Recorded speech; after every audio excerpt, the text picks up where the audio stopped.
Hey, hi everyone, greetings. It's a great pleasure for everyone to come up for this live discussion. Thank you for joining this live discussion. Uh, Today we are going through into a captivating topic that resonates into the realms of business and strategy, but also in our daily lives, challenges and the strategic responses within the food and beverage industry. In particular, we embark the journey in the lens of a case study that unfolds the challenging year of 2008, a pivotal period for one of the industry giant Starbucks. As we all know, the food and beverage sector is not merely about satiating our hungers, thirst, but the dynamic landscape of ever evolving customer preference, economic fluctuation, and relentlessness pursuit of innovation. Today, we explore how companies like Starbucks face a formidable obstacles and ingenious strategies that employ to navigate through turbulent times. Today, we have our first panelist, Hilary Akat Wijuka, currently serving as IT officer at the Infectious Disease Institute, Makerere. With a dynamic role in the healthcare sector, Hillary plays a crucial role in leveraging the technology to address the challenges and enhancing the operations. We have another panel member, Ms. Nothando P. Gill, holding the role of quality assurance and risk manager. She will be joining. She is a wealth experience officer in ensuring enhancing the quality standards within the organization. Now, before we begin, we would encourage all the attendees to participate and ask questions throughout this session. You can raise the hand button and you can ask question. We will give you the option to allow to talk. It will make the live discussion more engaging, and your inputs are essential to make this live discussion more informative. Additionally, we are delighted to announce that the certificate of participation will be provided to all the attendees at the end of the session. Your commitment to the discussion and dedication to learning will be highly valued, and we want your recognition and your active involvement. Let's make this opportunity to expand our knowledge, create a positive impact together. Thank you for joining us once again. Looking forward to make this discussion engaging and fruitful. Sally, you may take over, please. Thank you, Alga.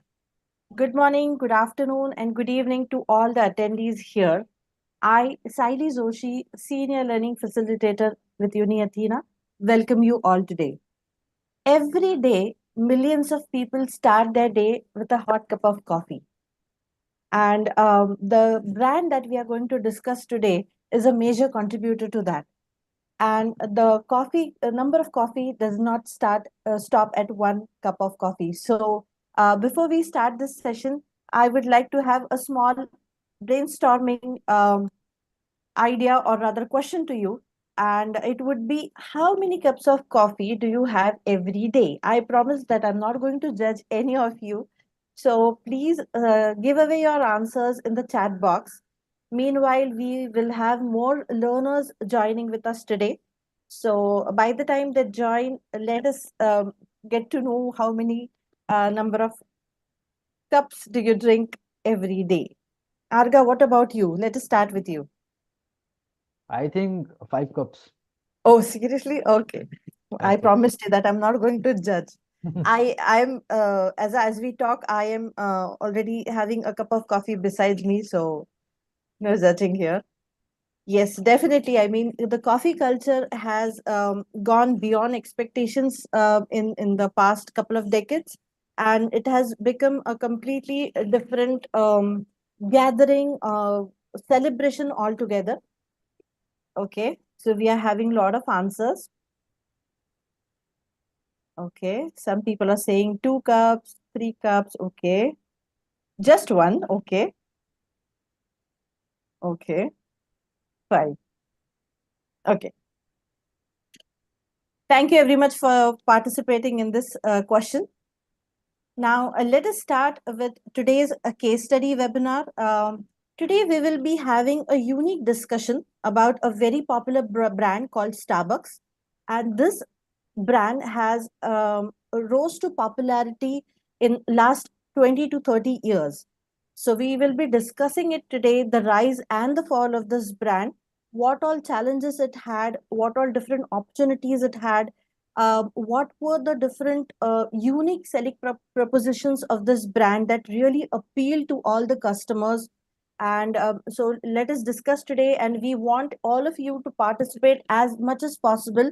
And this being a case study discussion, there is no right and wrong. So we would welcome all your suggestions. So let us go back in the history and assume that we are in 2008, and we want your suggestions that if you are a part of Starbucks, what you would have done, or how do you look at this problem or challenge, in what perspective do you look at? So today's agenda for the webinar will be, we will be starting with an overview of Starbucks. We will also have industry insights with other competitors from the food and beverages industry. We will be looking at some different factors as to how Starbucks rose to prominence, and what were the different, I would say, highlights that really appeal to the customers, and how the people started associating their coffee with Starbucks, or rather their cup of coffee with Starbucks. And we will also, at the end, we will look at the challenges, and then how, what was the decline in the year 2008. So originally, the Starbucks was the brand that we know. It was founded by Jerry Baldwin, Gordon Boker, and Zeev Siegel. And it was not the Starbucks that we know today. It was a regular coffee, be it coffee powder, tea powder, and a spice making company. And Howard Schultz, who was the first CEO of the company, he was working with another company who was making coffee powder machines. And he observed and he realized that he was selling too many machines to a particular outlet in Seattle, Washington. And that was the original Starbucks. And then he met the founders of the Starbucks, and he started talking, and he started giving different ideas. And the founders ultimately, they hired Howard Schultz for the sales and operations for Starbucks. And everything changed when Howard Schultz visited Italy. He went to Milan, and he had a sip of coffee, and he realized how Milan had a completely different coffee culture, and there were different cafes, and it was a completely different vibe altogether. And that is when an idea struck to him, saying that Starbucks, who is the original coffee powder or the tea powder and the spice company, it should not make just the coffee powders, but it should also make the coffee drinks. And that is how the cafe culture started. Starbucks was the pioneer in popularizing and distributing, or rather making the culture as cafe culture. So when we meet our friends, or when we want to have a professional discussion, or when we want to just relax in a very midtown or maybe very busy day, that is how the cafe culture started, and all credit goes to Starbucks. Today, Starbucks is one of the most recognizable brands in the world, and it is also won for best business, most admired company, and many other awards for to its credit. Today, Starbucks operates more than 35,000 stores and across 80 countries. And I would like to tell all the attendees that Starbucks has gone beyond the standard menu and standard drinks, and it has started catering to the country's local taste.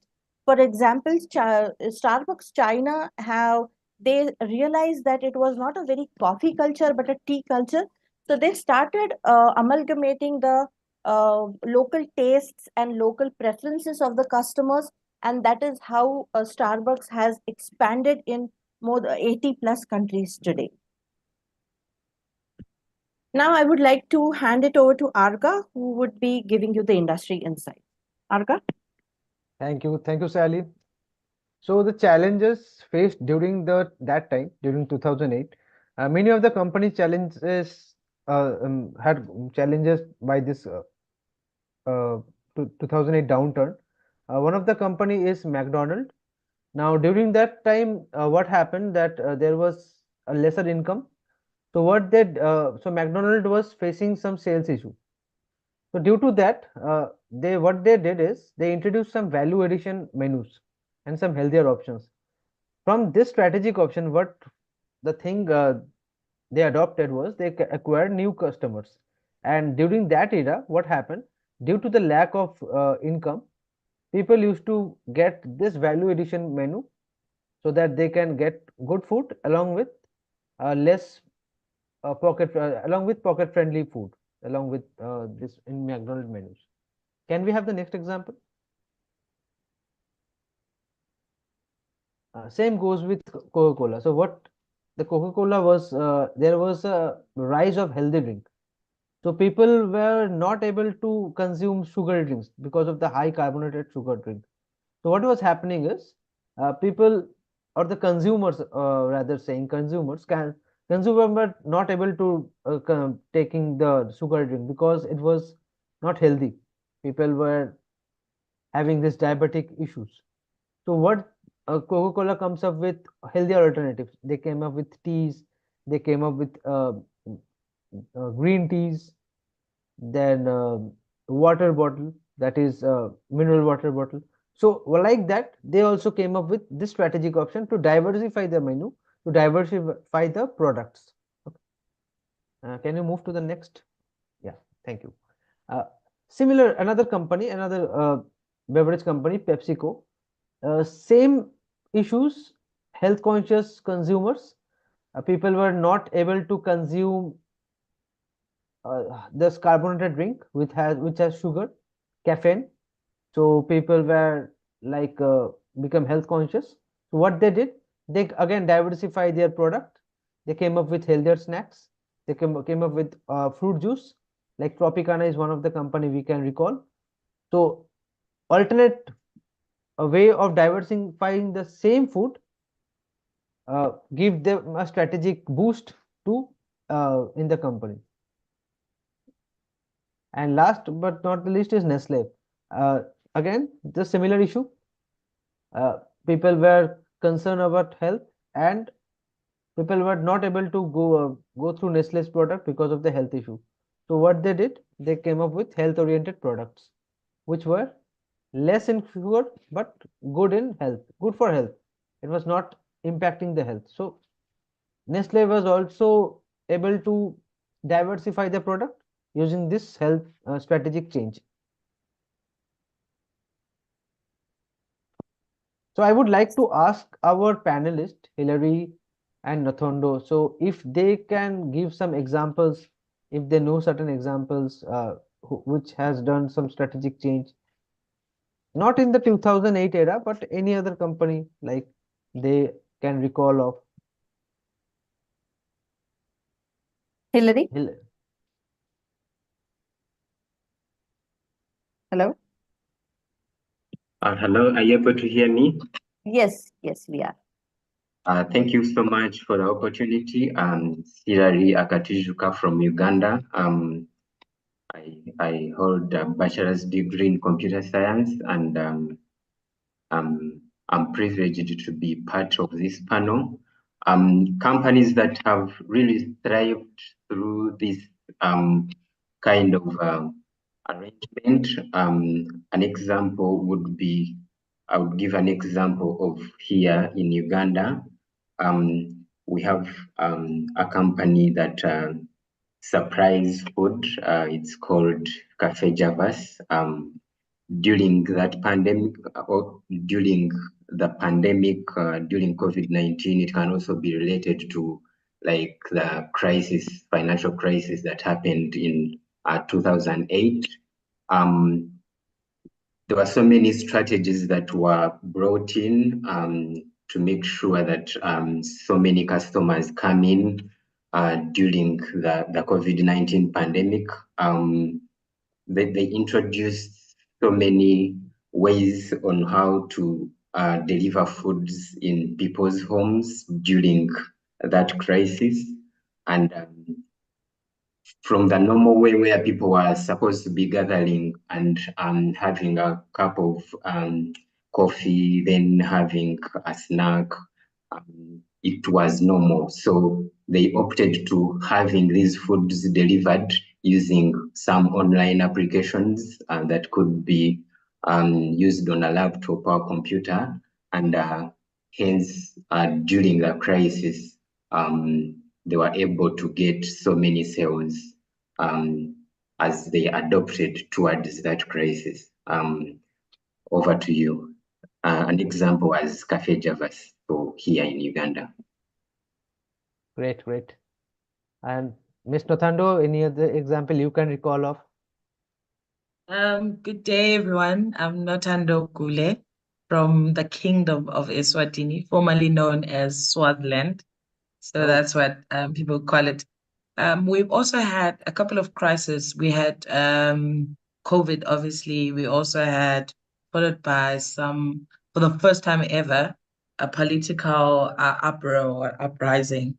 So, and at some point, we also had a stand down for the whole country. So there we had to, there's a lot of adaptation that had to take place. Firstly, it was the issue of electronic transfer of money. We had it in banks, and movement of money across country based on the fact that some people Swaziland has a huge number of rural areas. So you will not find a bank just about anyway and an ATM anyway. So firstly, it was our main mobile distributor, a mobile company. They had something called mobile money, but we've also seen new companies coming up in that form, local ones, to say money must be sent electronically. So now you can pay bills electronically. We've had that. And with that, then there were food outlets that then subscribed to that, where you can easily order, send money electronically, and all you get is food at your doorsteps to try and adapt to this trying times. Because at the time, even being out of the door was very, very dangerous in terms of either COVID or the martial stand down that we had, the martial law that was issued. So yeah, we've experienced quite a number of that. And we've also seen we've got a lot of traditional events in Swaziland. It's a cultural country. So you then there had to be adaptations on how to now have these cultural events conducted in the country without actually having people come in. So we've had a lot of companies now having even to adapt the way they distribute food. Recently we had a Marula festival, and it's like a beer festival. There's a local beer that then gets brewed. That has also become more centralized into actual people doing it. There's been tests that come in place to say poison and all that, to try and adapt with the changing world, and also to have the different companies that are partaking in this traditional events try and make sure that they don't find themselves having a lot of wastage and having losses from actually having people drive there to deliver whatever needs to be delivered at that place. So they would get locals to do it for them. So we've had quite a change. I think COVID has been the most recent one, the most apparent one. So everyone remembers that one clearly. There was a lot of shift. 2008 also being one of them. In that era, we had, yeah. Thank you, Nintendo, for that great example. As you said that that was actually a very good idea where the company started giving away coupons, or maybe people who could order in with the applications, and that is the beauty of food and drink. So that is where people bond, people come together, people share, people open out, and I believe Starbucks realized this far earlier, and it was one of the initial entrants in the market, and probably realizing these key things or key aspects of human psychology. That is how it rose to prominence as a global coffee giant. Let us quickly go through some of the points that why Starbucks rose to prominence. As our panelists gave some examples from their country, that what were the different strategies the company or the brands use. Starbucks also used a lot of different strategic initiatives and competitive advantages, being store location being one of them, or maybe the ambience of the store was designed in such a way which would be very welcoming for the customers, and wherein people would spend more time and they wouldn't mind ordering repeat orders and repeated cups of coffee, which would be advantageous to a company like Starbucks. So that was very, very well thought of as far as the strategy was concerned. Then, obviously, it had an amazing transformative leadership by Howard Schultz. He was a person with a great vision. I'm sorry, and he transformed the cafe culture and started giving people such kind of experience which people wanted more and more. So his leadership had not only helped the brand to emerge, but it stayed. It still rises and shines in the market. Also, the social and cultural experience, as I said, that nowadays people prefer meeting in a cafe rather than in homes or maybe other different restaurants, and that is how they bond together, and that is a completely different experience altogether, and that again credit goes to Starbucks. Saturation strategy, they came in with different type of other products as well. With vertical integration, they started selling their coffee powders, they started selling with their coffee mugs, they started selling with bags and t-shirts. So different type of products were introduced in the stores. And obviously with product innovation, as I mentioned, they started catering to the local taste. They started understanding the psyche of the customer, and they started expanding their menus, wherein more and more beverages and the coffee drinks were introduced with creams and lattes and syrups and different flavors. So customers uh, started having a huge choice, and that is how Starbucks became a global coffee giant. Now, I would like to hand over the slide to Arga.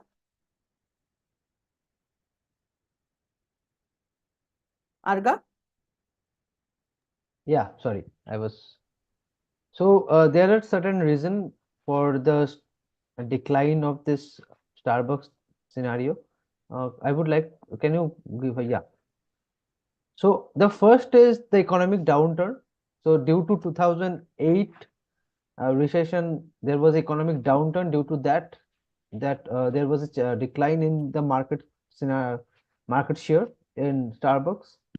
Then the market saturation. So competitors were rising. So there was no additional products or additional flavors or any diversification in the product. Due to that reason, there was a market saturation.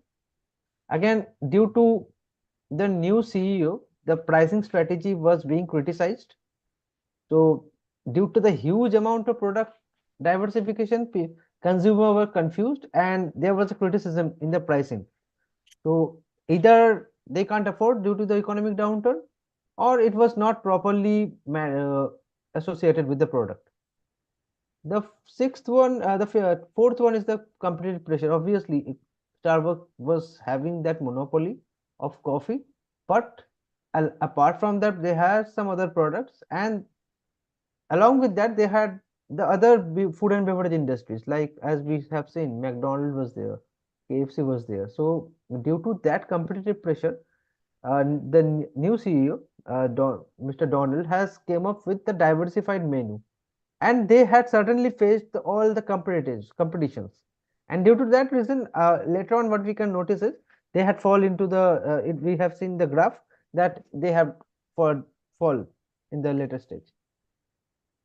Again the leadership transition in the initial stage only we got it that when the moment that Howard Schultz departed from the company and the moment the new CEO joined, what happened? He started making the menus He started creating his own menus. He started creating his own pricing, and the market scenario was not proper. Due to that reason, it was not hit, and also the new leader was not properly made for coffee industry. So he was not able to see the vision that Starbucks, why the Starbucks was there. It was not a coffee shop where people will just drink coffee and go away. It is they has a different pitch, they has a different vision.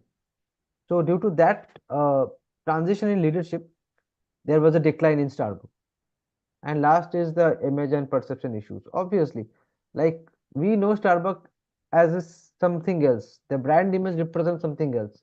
It's not a fast food industry shop. Rather, it has a something different vision, right? So keeping the perception, keeping the image in mind, when Mr. Donald came into the CEO role, he tried to change the image. And when this scenario changed, what happened is there was a decline in their market share in the later stage. So this was the challenges they had faced, and due to that reason, there was a decline in the market. Thank you. Can you move to the next slide? Absolutely, yeah. Arga, as you said that the 2008 economic downturn was a major turning point for Starbucks.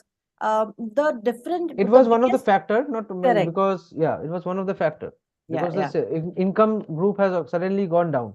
correct. People was And not able to buy the product they were supposed to. absolutely right. Because the biggest differentiating factor with Starbucks was its price. Even though the coffee, some people, especially the old senior citizens, they started preferring their regular coffee versus Starbucks. But the young or the youth, they were favoring Starbucks. But the pricing was in such a way that people lost their jobs in 2008 and they just couldn't afford Starbucks cafe. And this led to major fall in their overall profits and their turnover. So that was one of the major reasons. Hilary, what do you think about this? From my perspective, some of the reasons that led to the decline and was I could look at community-centric initiatives where maybe their relation, Starbucks as a company, its relationship with the community around it could have also affected it somehow.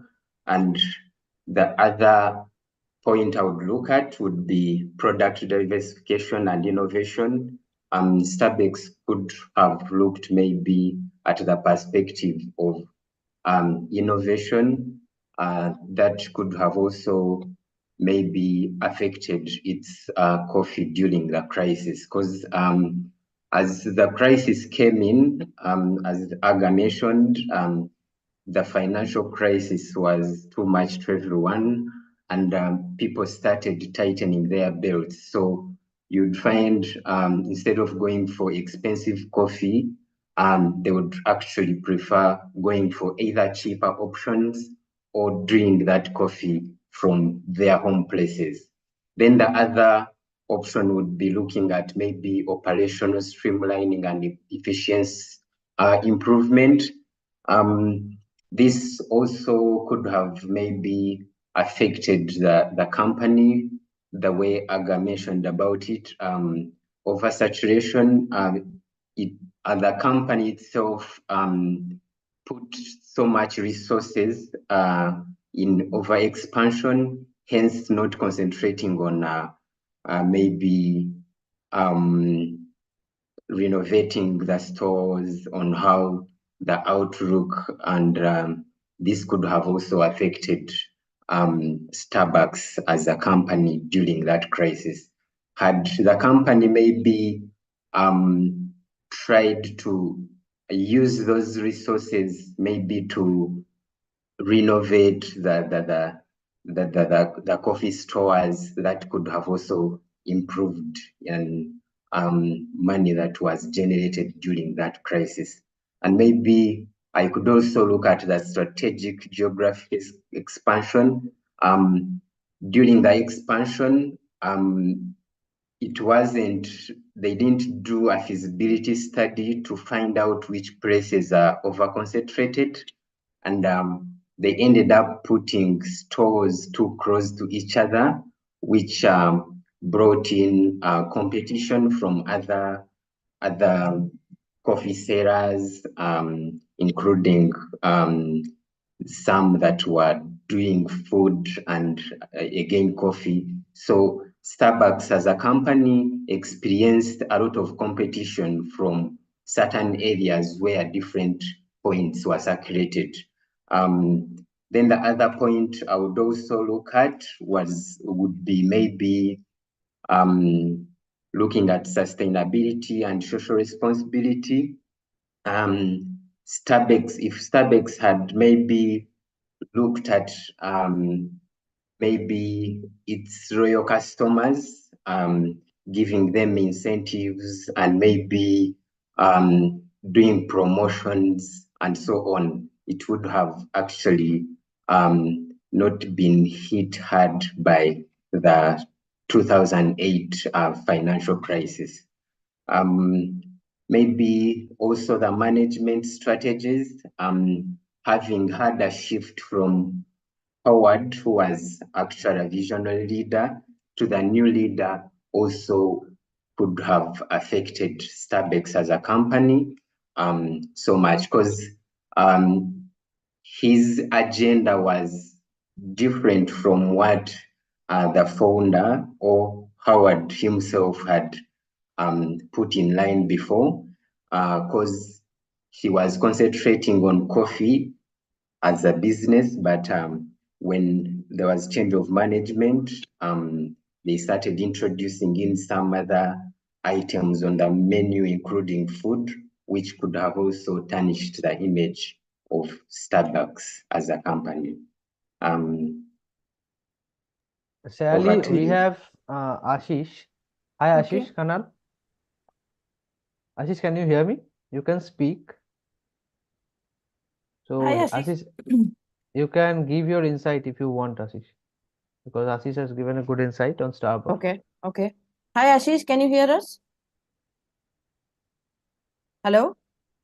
I think, okay. In the meantime, you can ask Thunder Group. Hello. Yeah, yeah. Yeah. Hi, Ashish. Hello. Yes. So, Ashish, you can give your insight as well. You can speak and give your insight. I think Starbucks didn't hit the complete failure at the time of 2008. The major factor that influenced their sale decrease was they didn't diversify their products. Okay. We can say that they didn't do their pricing right, as their competitors were making competitive prices that were cheaper, significantly cheaper than them. They didn't make the price that were attractive to the wide range of customers. As we know that there was recession going on, so majority of the customers preferred cheaper version of the coffee. Correct. However, Starbucks was premium and was very expensive. At that time, the other alternatives such as McDonald's and other food drinks were preferable at that time. They all, but the Starbucks didn't go completely bankrupt. They only closed some of their underperforming stores. And once the 2008 recession was over and they came back on the track, it is valuable lesson that we have to diversify our business and make a competitive price for our products, so that in every economic situation, our products will be sold to our products customers. Absolutely. That is, yes. Thank you, Ashish, for your wonderful insight. So basically, Ashish brought two unique points, which was Starbucks should have diversified its products. It should have come up with some different range of products which would be appealing to the customers. And he also gave a very wonderful insight, which was pricing, especially in 2008, where people could not afford a lot of money for a drink like coffee. They should have reduced their prices, and more customers would have definitely walked in. Thank you, Ashish. It's my pleasure. Nathandu, what do you think could be the primary factors that led to the decline? Thank you. Basically, I've got 4 points that I'd like to discuss, but in a nutshell, what according to my outlook is it was a good business and it was doing well and it was growing, but they had not sat down to sort of look at the risk factors of all their decisions so that they could be more prepared. So now they had two issues. They had that issue of the change management that was happening, only one, where you have the CEO that's about to leave, and also economically there's that huge recession. So basically, in that way, when you're an international business like that, Starbucks should have planned for it. If our founder resigns, how do we maintain the vision? How do we maintain our product? That's being the stores maintaining what they deliver. The smell of coffee when you walk into a Starbucks shop, as opposed to the smell of a sandwich or a chapati or whatever wrap you will find there. So that was the problem. They had not planned for trying to keep whatever the founder had as a vision to keep it. And that's why when the new CEO came, there was that shift because they had not planned for it to say what will happen in terms of change management, and that they could have only picked by having an outlook or be more strategic and even be more strategic and plan well of what might come ahead. So that's why when 2008 happened, it hit them really, really hard. And it's like the issue of overexpansion. That's the first one. They grew rapidly, so fast. To the pace was a breakneck pace. Such that while opening more stores, you sort of the old ones are slowly being neglected. The other one was obviously the lack of innovation. Tell you what, we are the generation that has experienced the most change in all generations. Absolutely. We have seen a landline turn into a cell phone into a smartphone. We have seen PCs, desktop turning into laptops. We've seen so much change. We've seen the introduction of internet. And what you're picking here is their lack of changing and innovation. We have recently learned, I love coffee, but now you drink this cup of coffee, the stories that health practitioners will tell you, they'll tell you you can only have one without sugar. You can't have it with cream. And all that change from the way we eat, and this is food, they were not ready to change to say, now what is the health option for our products? What is the option for the one with diabetics? What is the vegan option? In terms of trying to incorporate everyone, they were moving quite slow in that. And then lastly is competition. These guys were getting competition. I mean, it's a product that's out there, and obviously everyone will want a piece of that pie. You have Coca-Cola and you have Pepsi. Eventually, if you're gonna open a Starbucks and you're a big guy in coffee, you must think someone is watching you and they're gonna learn from you. So I think they're also not prepared to get the drive-through coffee dealers. To get the likes of McDonald's also improving on their breakfast. Now you go to Starbucks and you get coffee, good coffee, but you'll go to Wimpy and Wimpy will give you a package. We have Wimpy in Africa. I'm not sure if you guys have Wimpy. You've got all these restaurants. You have McDonald's where they offer you a great breakfast with a good coffee. And we had options now to also buy our own coffee to make it home. We had these flasks, these nice flasks. Now you don't need to go to Starbucks to get this cup to walk around with your coffee. You can do it at home and walk to the office with it. So I think in those terms, they were moving quite slow. They are there now, but that change was a bit of much for them at that time. So yeah, that's it from me. Wow, great, Natendo. I really like the points which you have highlighted, especially Yes. the customized one that people were looking that okay, I've become vegan. What options do I have? No, there are none. The diversification, she has made a good point. Yeah, absolutely. And I mean, store ambience that many people Hmm. they just open the door and they want that aroma of coffee. So, I mean, great insights, Natendo. Great insight. Okay, so let us go to the next question. Hilary, any take on on the primary factors? Do you want to give your insight? You are on mute. About the primary insights, 。 . 。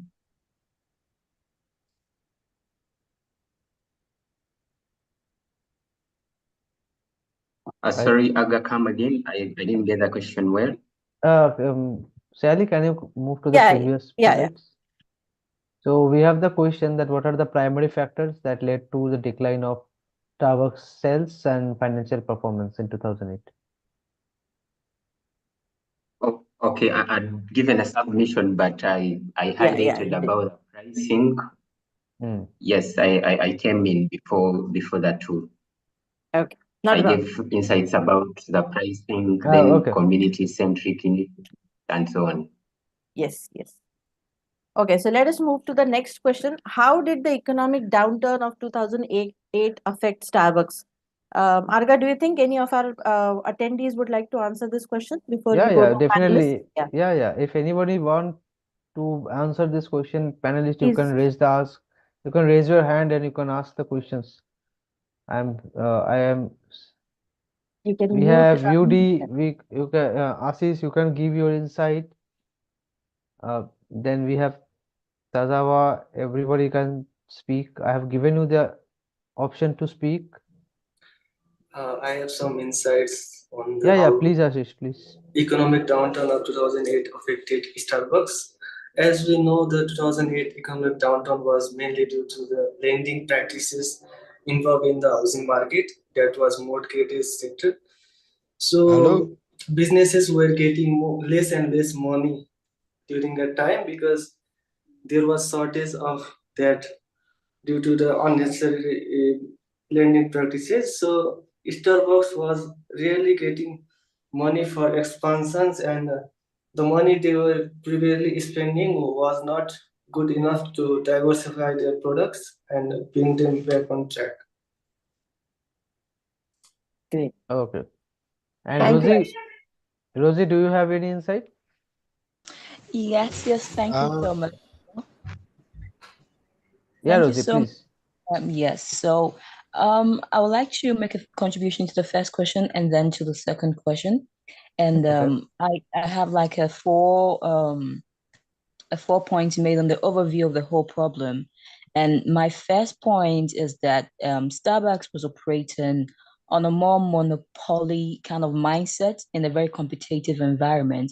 They had to look at the likes of Pepsi and Coca-Cola, but they were still running Starbucks in a very monopoly mindset because they had been able to capture a fair market share at that time, and they had a lot of the aristocrats and the high class members of the society who were very much patronizing the Starbucks brand, but they forgot that the higher class was the middle class and then the lower class. And Coca-Cola came with a very competitive pricing, which was able to capture these other classes, and they stuck to the very monopoly mindset and running it like they had no competition. So that also decreased their market share and then their profit margin at a very wide range. And there was a lot of disconnection from their major market. And as they were rising, a lot of people who were patronizing Starbucks became people of the youth, and those people did not have the available money at that time because of the downgrade and then the whole capitalism that was going on, and that made a lot of people lose their jobs, and there were lots of underemployment at that time. So the major market, which was patronizing Starbucks, was really, really, really unable to patronize them again, and they have no connection with them, so they could not really understand. If they had done a bit of research and surveys to learn the market, they would be able to had made a very competitive price, and that would feed this market rather than lose them.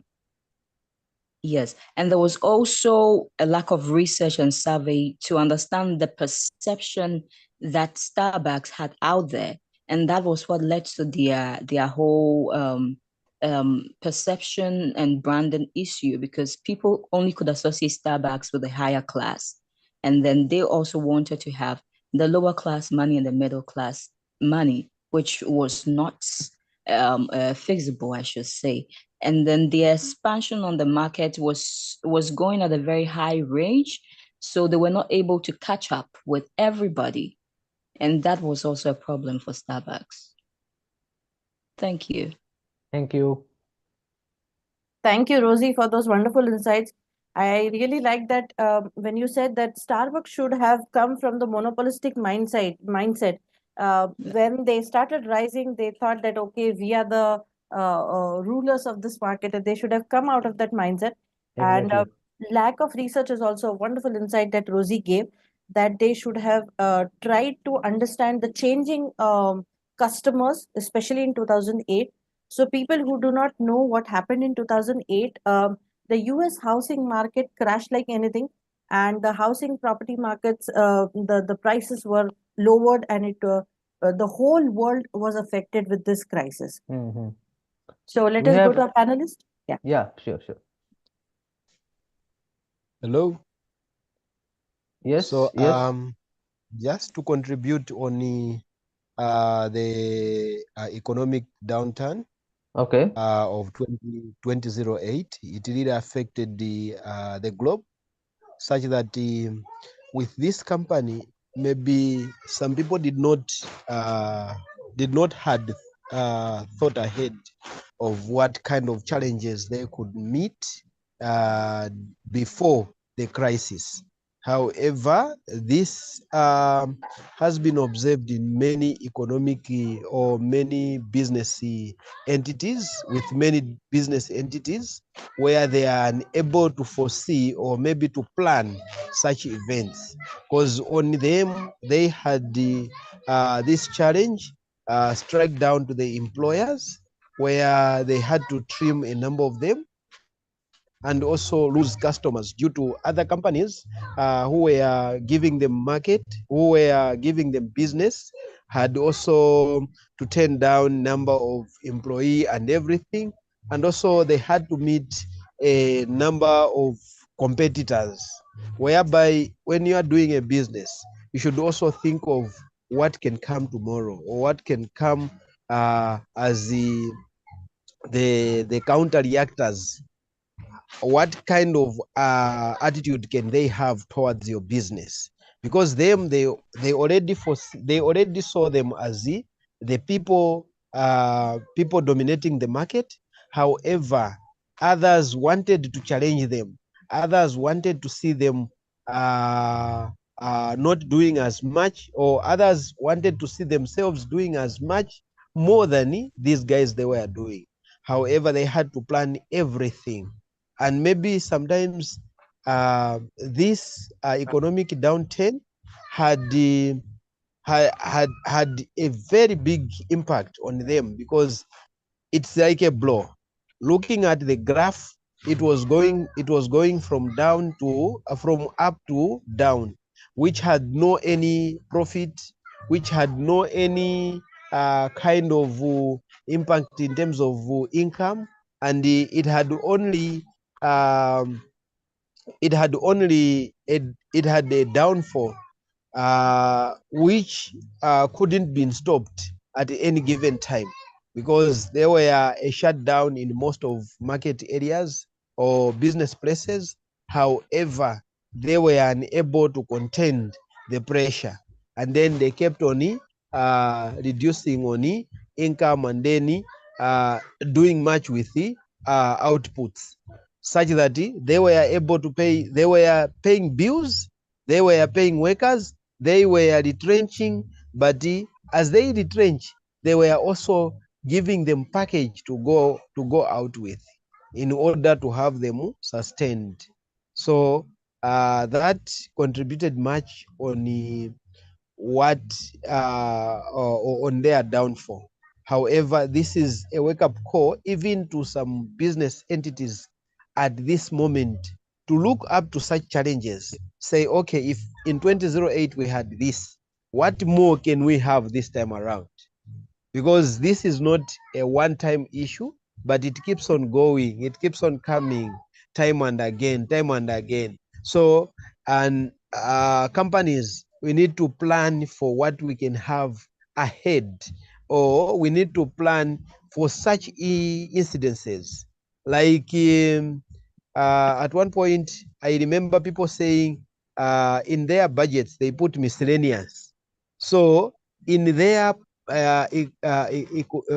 in their marketing strategies, they should also plan for such events. Suppose such effects or such challenges are to come now, what kind of sustainability plans do we have? So if a business person has to think in those plans, in those way, then they can at least adjust and also see how best they can accommodate and also prepare for the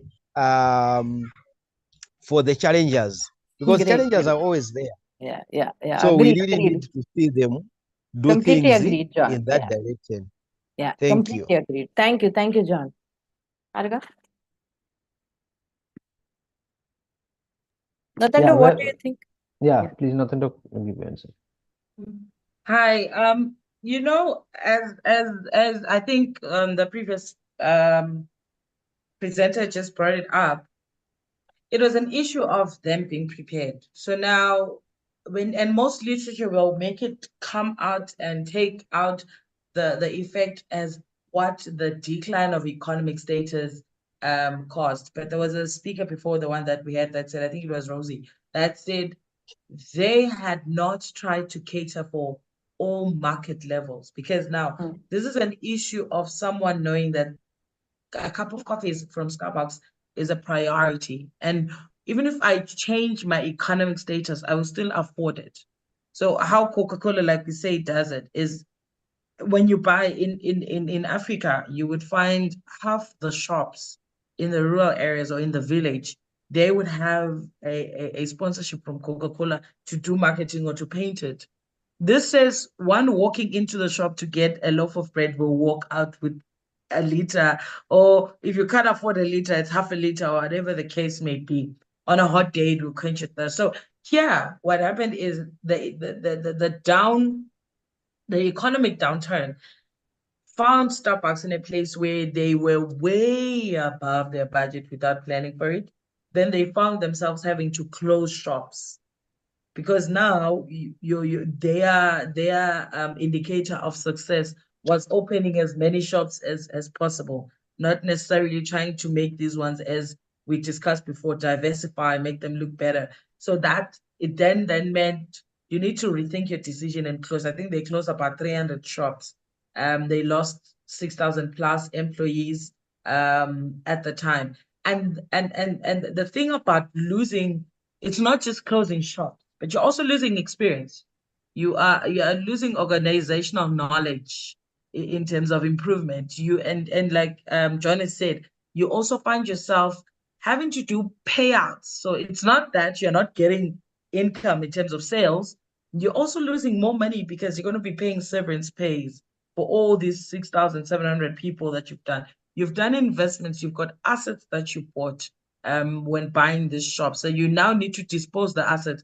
And remember this is a unique business. So it's not like a school where you can then sell desks and chairs to just about anyone. You need to find someone in the same business that you'll sell 300 coffee makers, an estimate and all of that. Now you were in contracts with banks, because as you're investing, you will have some sort of asset, some sort of facility with financial institutions. You've got insurances that you've got a high claim on insurance, because now as you're doing all of this, and another impact that they had was obviously reputation, because in as much as everyone understands it's an economic downturn, but there's an expectation that that's where you will see the giants of business. If they walk out of this strong and without a shake, that's how you will measure them. These are the giants of the business that were planning for it. So I think they also experienced some sort of image impact in terms of you guys had not planned, and like we can easily discuss here. So I think that that's how they were affected from all of this. Great. Thank you, Natando. It was a wonderful addition wherein the company should have thought about its vision, and there was huge capital expenditure, as you said. So thank you for those points. Arka? Yeah, so another question that came up from the case study is, what strategies could you think the company should have navigated to resolve these challenges for the economic environment more effectively? What do you think, Nuthendo and where is he? Hillary. Nuthendo, you can give your insight first, no problem. Oh, okay. I just also have a few, and I'm sure Hillary would also. The first one would have been to try and have to just cost management strategies, try and work around efficiencies of their processes. What they needed to do is look into their processes, look at where the bottlenecks are. The best one is going into business, over investing, growing too fast, too rapidly. I think they Yeah. could have done that better. I think they could also have also understood their customer base better. They could have done more work because their customer base, firstly, is a minority in most economic sort of environments. They were the minority at the time.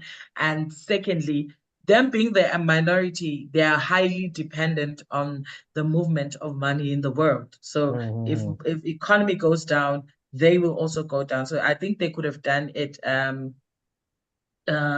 That's what they could have done to navigate this issue better. And then the last two would have been to go out and just seek assistance, obviously from the guys that you found in the business. Talk to them how they stood the test of time. They were feeling new at the time, so they could have understood that better. Hillary, any inputs you can give? Yeah, Nuthendo, you can carry on. I thought you have. Thank you very much. From my end, I think Starbucks as a company should have looked at the pricing strategy. It would have at least tried to consider, having looked at the 2008 financial crisis, it would have looked at looking for cheaper options for people to be able to afford and have coffee on a daily basis. Then the other point would that the company itself, Starbucks, would have looked at an option of maybe strategizing and cutting costs in terms of expansion. It would have concentrated on the coffee stores that were already in place to make sure that it modifies its coffee and maybe look at concentrating on customers, on how much time they wait. It could have looked into those aspects. Maybe if they had concentrated on customer preferences and maybe done the cost cutting on the coffee they provided, it could have actually helped them get back to their feet soon during the crisis. Then the other reason would be looking at the strategic geographic expansion. They would have done some analysis to find out which areas have so many coffee outlets before putting other coffee shops around to avoid congestion of and a lot of competition from its customers. And the other point would have been maybe looking at sustainability and social responsibility. It would have maybe fostered to greater levels of customers, maybe to strengthen their position as the leading market. Maybe it would have looked at not discriminating customer base by including customers into their planning in order to come out of the crisis. And maybe the other point would have been maybe looking at the talent management strategies. During its layoff of workers, it couldn't have maybe looked deep into who works best and who is more connected to its customers. It would have maybe just laid off workers that were in stores that were not generating or that were underperforming. So it would have looked into that talent management to make sure that it gets those people that were in stores that were underperforming to the rest of the stores that were available performing. That's my submission. Over to you. That's a good that's a good insight. Yeah. That diversifying the I have products. some views. Yeah, Hello. Koyode. Yeah, hi. Hi, Koyode. Yes. Good afternoon, everyone. Good afternoon. Yeah, Can you- I have a contribution. Yeah, In sure, the please. in the case study we were given, it is not certain that Starbucks they just took a leap from the coffee seed to coffee drink.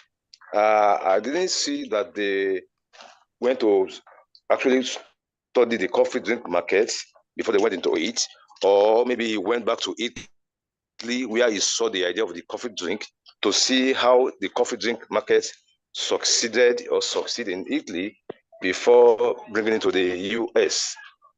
That could have given him an insight into how to penetrate deeper into the US market with the coffee drink offer.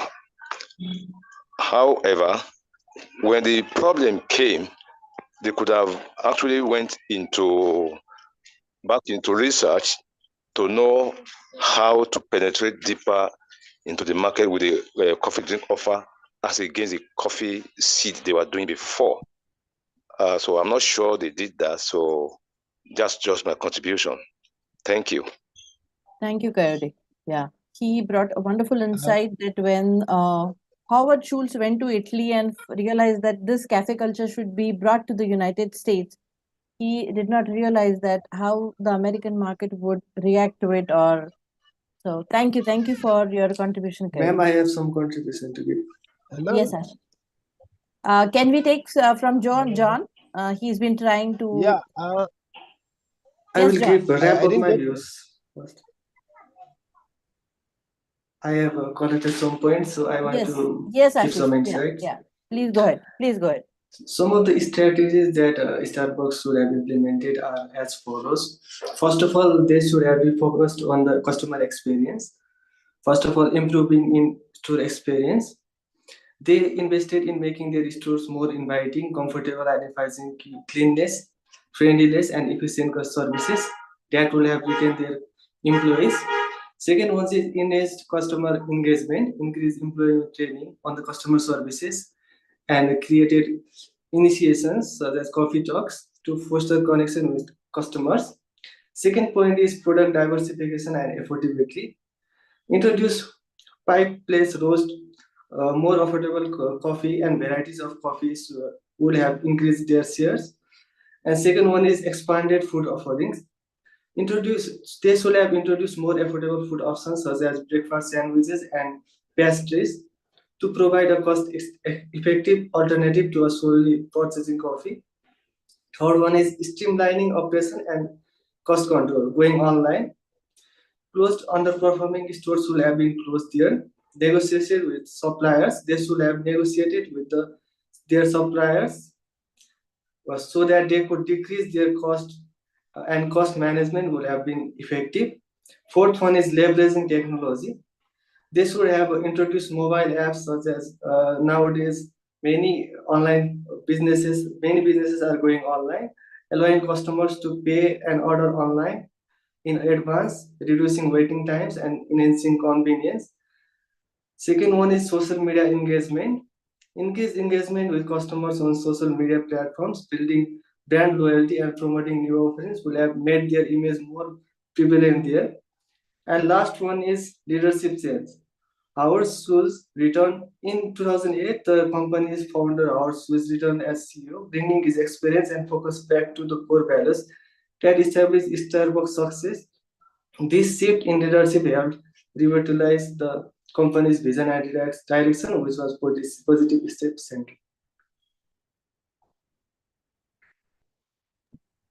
Thank you, Ashish, for your wonderful insights. So basically, Ashish came with a number of strategies that Starbucks could have implemented when it experienced the downfall. And some of the strategies suggested by Ashish was customer engagement, product diversification, affordable menu options, and leveraging technology.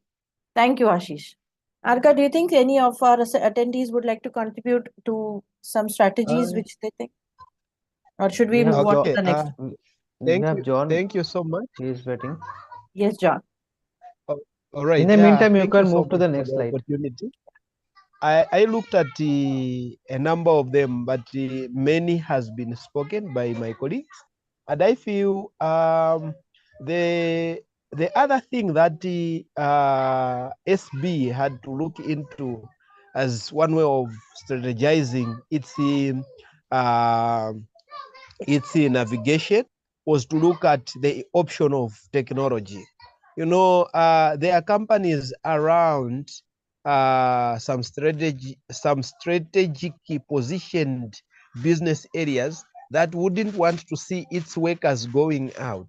They would have taken advantage of technology and also employ it to a way that customers can order online and then have the product being delivered to the designated areas.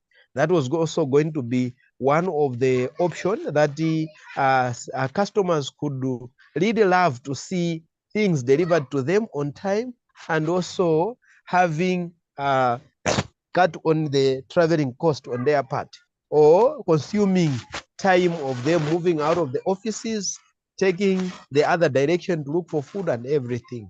And also the other thing was to look at their competitors.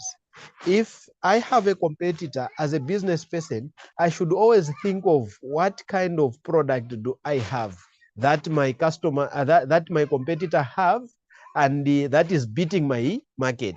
And then if they have looked into that, they have to downsize, or maybe to look at the rebranding of their products, and also see how best they can have a not necessarily a price crash, but a price in a way that everyone can afford to get the product from them, other than only looking at one product, or one product that many can not afford, but only a few. You know, those are some of the things that they could do. Also, they could have also looked at, and Thank you. also look at their environment. If my environment is much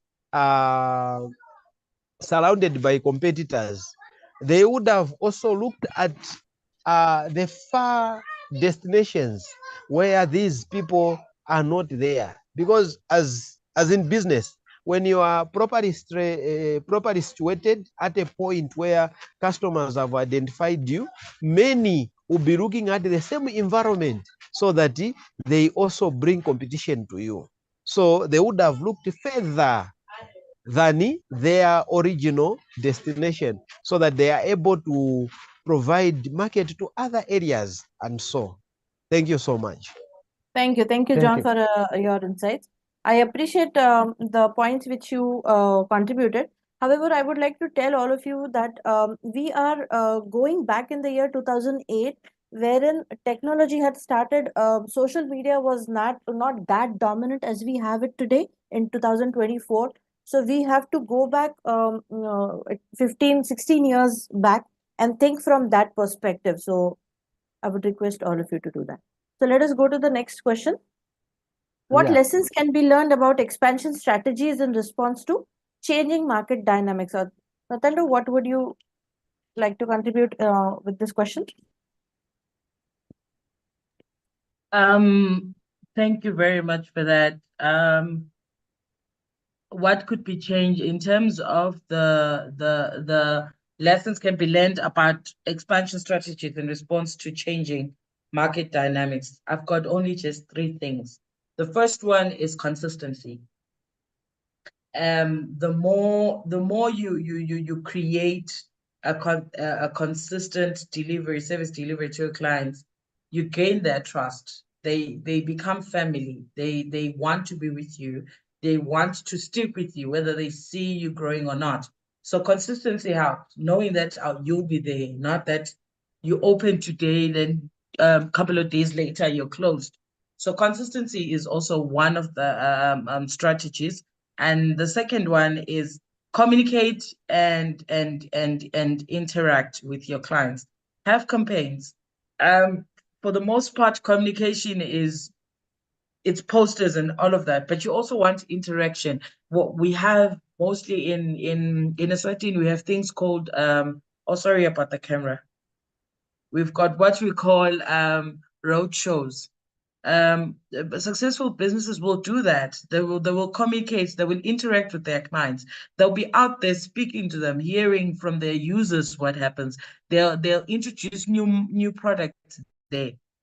So after being consistent with what you do, be there. You'll find in banks, they're flow managers. They will be walking around asking, what have you done? Have you been assisted? Are you here to open an account? Are you here to have inquiries? Help them around, make it easier. How can we make your experience easier at Starbucks? And the last one is that I want to address is reward your customers, reward loyalty as you're consistent. And there are those guys that remain loyal.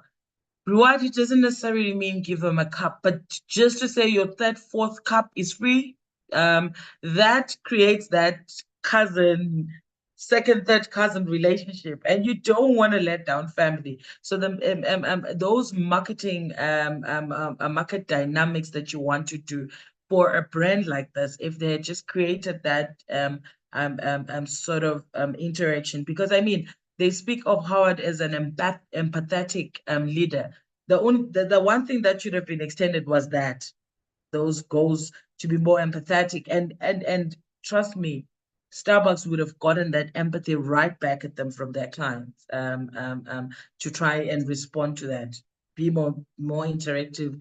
Make sure they're part of you. They must know if they are thinking coffee, you must be the first thing. They must look for Starbucks, and if there's no Starbucks, then lesser could come. So yes, I think those three would that could have been learned from this. Thank you, Natendo. Wonderful insight. Well, I'm grateful to the Can we go to Hillary? John, we will come back to you sorry. later. Hillary, Sorry, would sorry. you like? No problem. Would you like to add to what lessons can be learned from Starbucks in response to the Thank changing you very market? much. Thank you very much. From my end, I think I would have looked at maybe over expansion. Starbucks as a company should have looked strategically expanded its stores in a slower process to make sure that it's not overchoked. It shouldn't have gone out loud to spread both internationally and locally. It would have basically concentrated on spreading stores, having done an analysis in places, maybe virgin places where maybe they have a perspective of maybe the place developing in the next 5 years. Would have also looked at that. It may not be necessarily that the stores should be located in a place where it's so busy, but if you did some analysis and found out that the place could have some chances of maybe growing in the nearby future, you would look at maybe putting a store in such an area to avoid competition. Then the other point I would look at would be maybe partnership and collaboration. It would have maybe engaged the communities, the people, farmers that grow coffee, and it would have looked at a perspective of involving farmers that produce good coffee to make sure that during expansion, it can also put stores in areas where their farmers who produce coffee to reduce on the expenses of transportation of raw materials. In this scenario, it would be maybe coffee beans. Then the other last point would be looking at risk mitigation and contingency planning. Starbucks as a company, it would have looked at the possibility of have planning for uncertainties that would come in the nearby future. If it had that in plan, it would prepare ahead of time in order not to be hit hard by the crisis. Thank you. Thank you, Thank Lady. you. Thank you. Sally, can we move to the next question? Yes. So, the another question that is from the case study itself. So, what were the consequences of Howard Schultz after stepping down from the role of CEO of Starbucks? So, Nathando, do you have any insight you can please give? What was the reason of, first of all, stepping down, and what was the consequences? Howard is said to have stepped down for a couple of reasons, but the one once he had stepped down for political reasons, to say he wants to go into looking at a new adventure in politics, and the other one was to also try and help the wife in their philanthropic work. So it's one of the I'm not sure if my mic is on. It's one of the No, no, things. it's on, it's on. We can hear you Okay. loud and clear. So it's one of the things that he had stepped down on. Now, him being the founder and him being the visionary of Starbucks, he knew what he wanted Starbucks to look like. He sort of had the secret spice for this whole pot he was cooking. And when he stepped down, obviously the company received a change in terms of the bearer of the vision. Yes. So the one that holds the vision changed. And in that way, it had a shift where, because when you take it over, whoever the next guy had to now look at whatever weaknesses were there to also prove their point and to prove that they are contributing to the business. Correct. Yeah, so that then led to them sort of deterring from the initial thought. You want to walk into a shop and smell coffee. The empathetic, the more you're not a really autocratic leader, you're not a laissez-faire, but you care for the person. You want to know who this person is. You want to grow with them. So there was that change, and in that change, obviously there was an effect, because the consistency of product delivery changed. It was felt, and there's also the issue of people knowing that he stepped down. You want to wait a little before you can engage again with Starbucks, because you're afraid, am I going to get the same service delivery? And you also have change of leadership will also mean, even in the same human resource or your staff in your business, the way that they operate and they deliver will have a change, because whoever was there trying to implement strategies and leadership strategies we obviously changed. So the effect was more internal in terms of operations and changing, and obviously the effect was felt, because then service delivery and product delivery was not really what we expected. I wouldn't want to say it wasn't at par, but it is not what was known of, Yeah. Had to open more, because he then brought more food and And trying also, to grow Mr. it. Donald was not associated with the coffee product, so it was not, he was not Yes. visionary. So maybe Yes. if he was from the coffee background, there was a chance that he can Would have Maybe understood the just- industry. Yeah, but Yeah, he was he not had from a there. chance, but yes, he was all about the craft. Same thing happened with Apple also. You see, when the CEO from Coca-Cola came and when Steve Jobs was thrown out, Apple Exactly. went out. So it has to be the same industry. It has to. Because the It has psychology to. of the customers is completely different. When you buy a computer which is going to last for years, and a glass of drink which is going to give me temporary satisfaction. So I mean the psyche is completely different over there. Yeah. Exactly. So basically, Howard Schultz stepped down because he wanted to expand throughout the world. He wanted to be the chief strategist, and he thought that possibly Jim Donald would Do the same. do the same. But things went wrong, and okay, let's hear from Hillary. Went south. Hillary, your insight, your takeover. Thank you very much. From my perspective, stepping down of Howard created a leadership vacuum. And this affected the company in a way that most stakeholders were looking at the company's future, and it wasn't, the stakeholders were not sure about the company's future, and hence holding their investment into the company as Starbucks.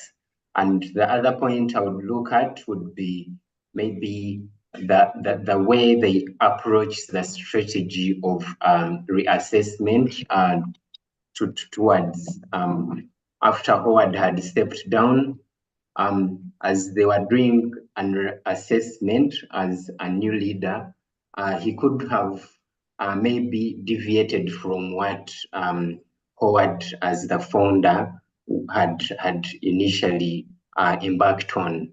So as a new leader, he over-concentrated on over-expansion, which wasn't the main goal in the first place, which actually strained some of their plans to maybe concentrate on the coffee brand and so on.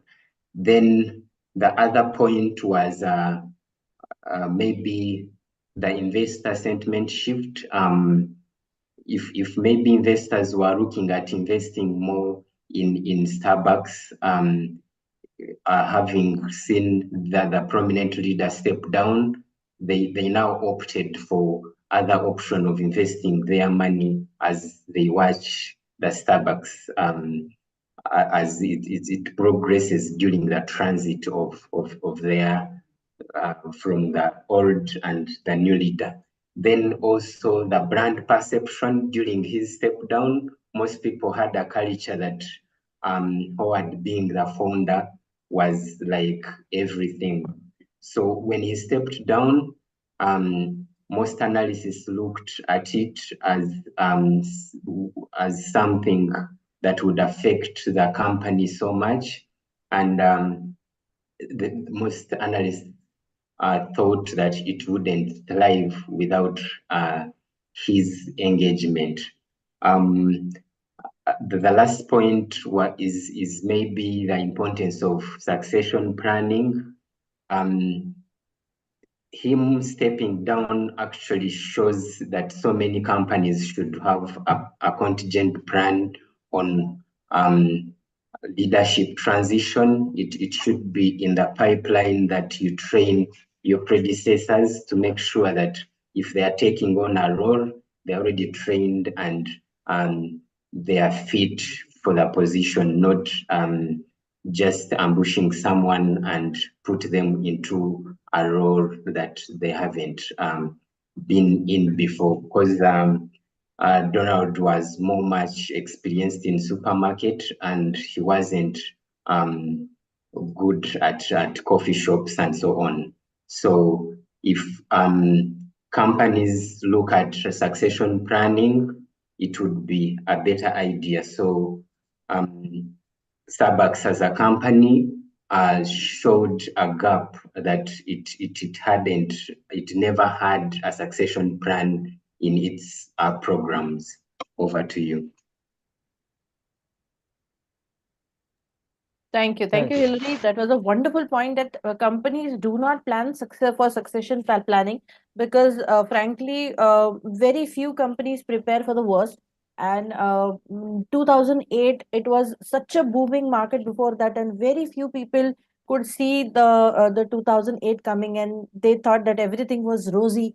And that was a wonderful point that Hillary, you made, that companies should be planning for their successors, and they should hire such people who would follow the same strategy and same vision as the old leader. So we come to the last question of our session today. How did Howard Schultz leaving impact the company's leadership and strategic direction during that period? Nathaniel, you can give your.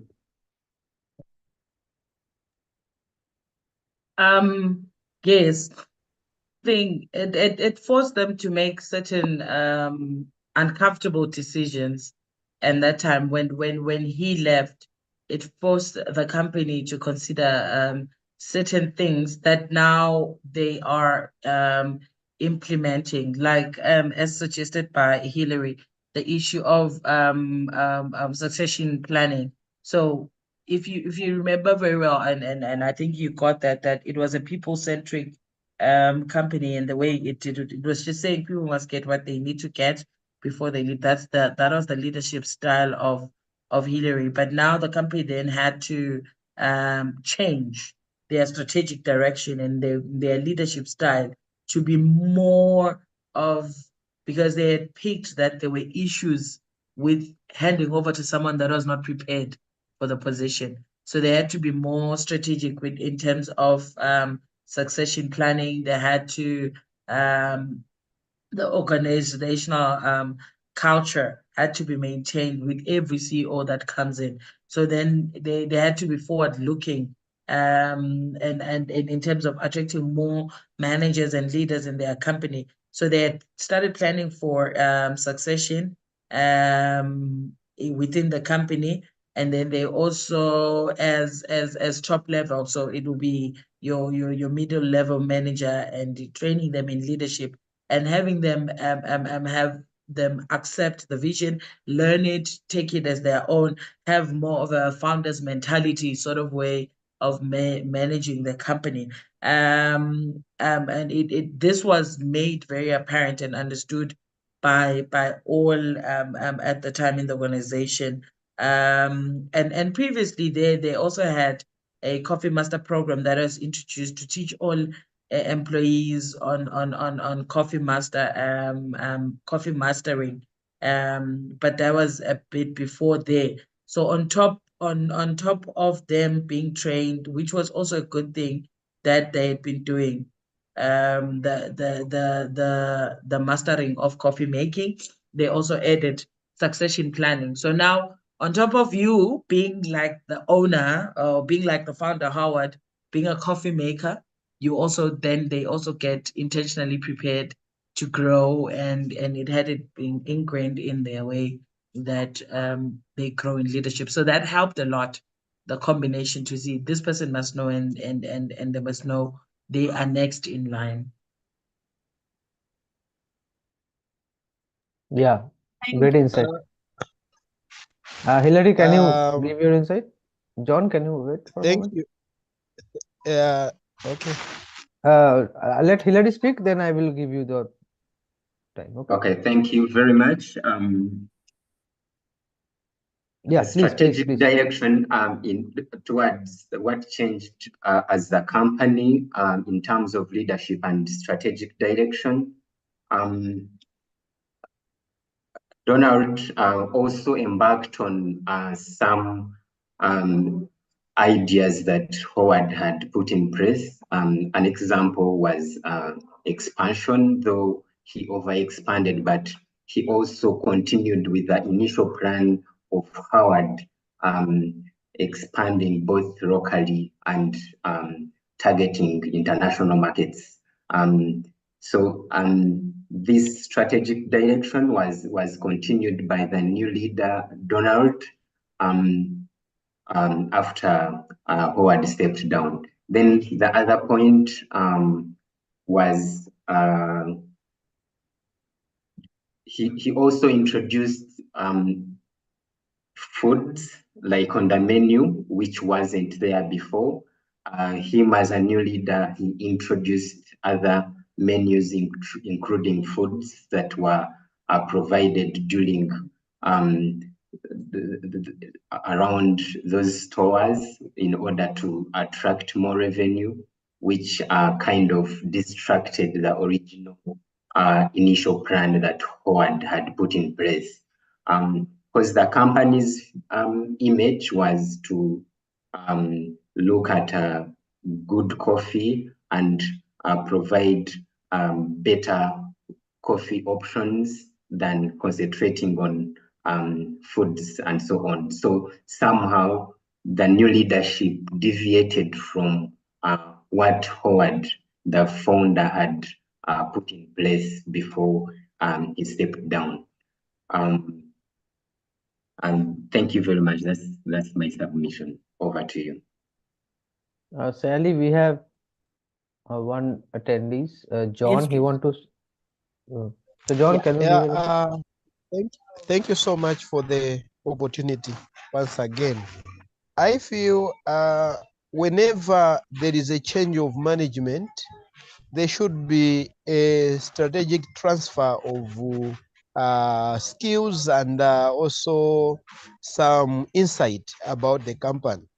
So some of the things were forgotten by the CEO, who did not think that at one point he is supposed to hand over to somebody.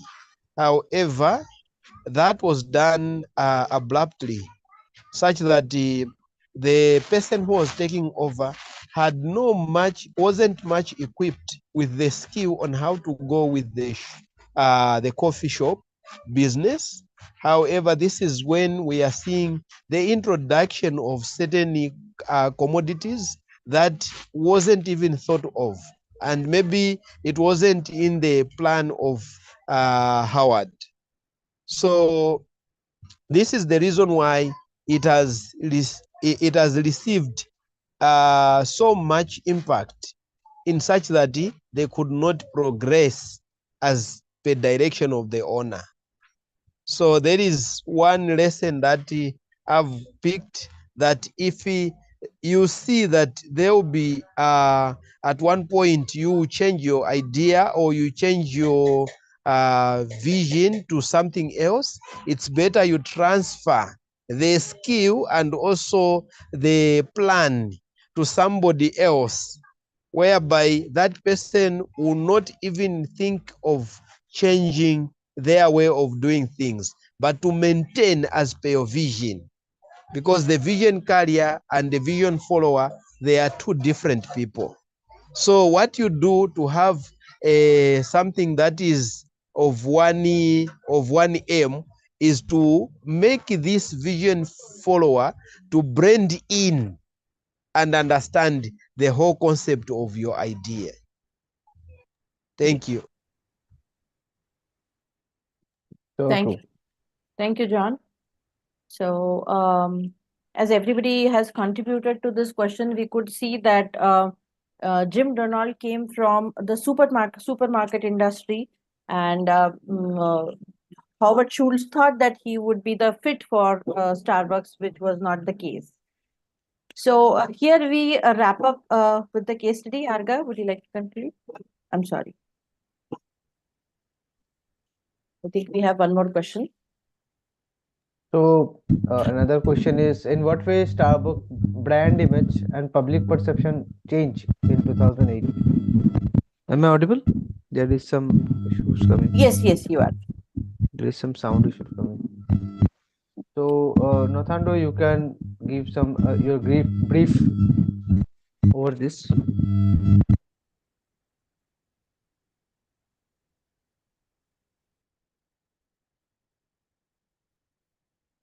Hello? Nathando, would you like to Hello? contribute to this question? In what Okay. ways did Starbucks brand perception change in image and 2008? public Yeah. yes, perception change. Branding is one of it has been one of the biggest pivotal elements for Starbucks strategy for the longest time, including the logo that everyone did. The minute I say Starbucks, that logo comes recognizable in your head. And the experience that that happened afterwards in terms of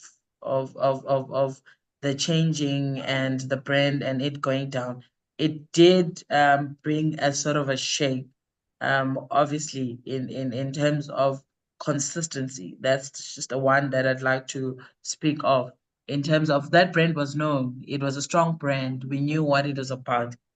But the thing was, the minute you have a shake and you understand that 300 closed shops, that's a lot.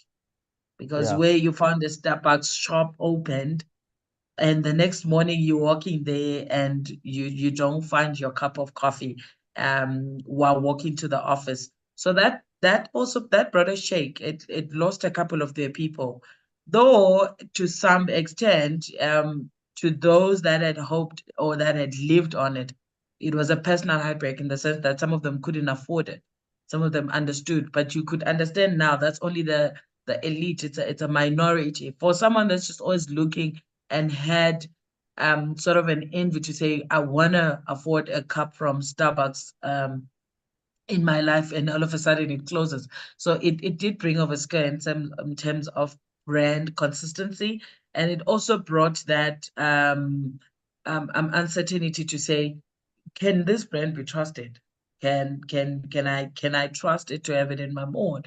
Can these guys, if I'm a business developer, can I have them take my property? So it did. And in terms of that, they were tenants for the most part. So also with their stakeholders in terms of owners of companies and all of that, of buildings, it created a scare. Even financial institutions, the brand, sort of people had to refrain from that. So the brand did have a negative knock on them in that regard. Yeah, you're right, Nathendo. So, thank you for this insight. With this question, we wind up our webinar for the case study, wherein we saw how a brand like Starbucks rose to fame, and then it had its own challenges, and it again bounced back. So, the lessons today we learned have not only guided Starbucks in its recovery, but we have also gained some wonderful insights that will serve as valuable insights for other businesses facing similar challenges. They highlight the importance of staying customer focused, innovative, and true to one's core values while remaining flexible and adaptive. So, I once again thank all of you who have provided insights today, who has contributed in how the company should have, could have, and would have come to its original popularity. I thank you once again, and you should be receiving your certificates soon. Thank you. I also thank the panelists for their contribution today. Thank you all. Thank you. Thank you. Thank you. Enjoy your day. Thank you. Thank you, Bye, Athinder. everyone. Thank you, Hillary. Thank you. Have a good day. Bye. Bye. Thank you. Thank you. Thank you, Akilo.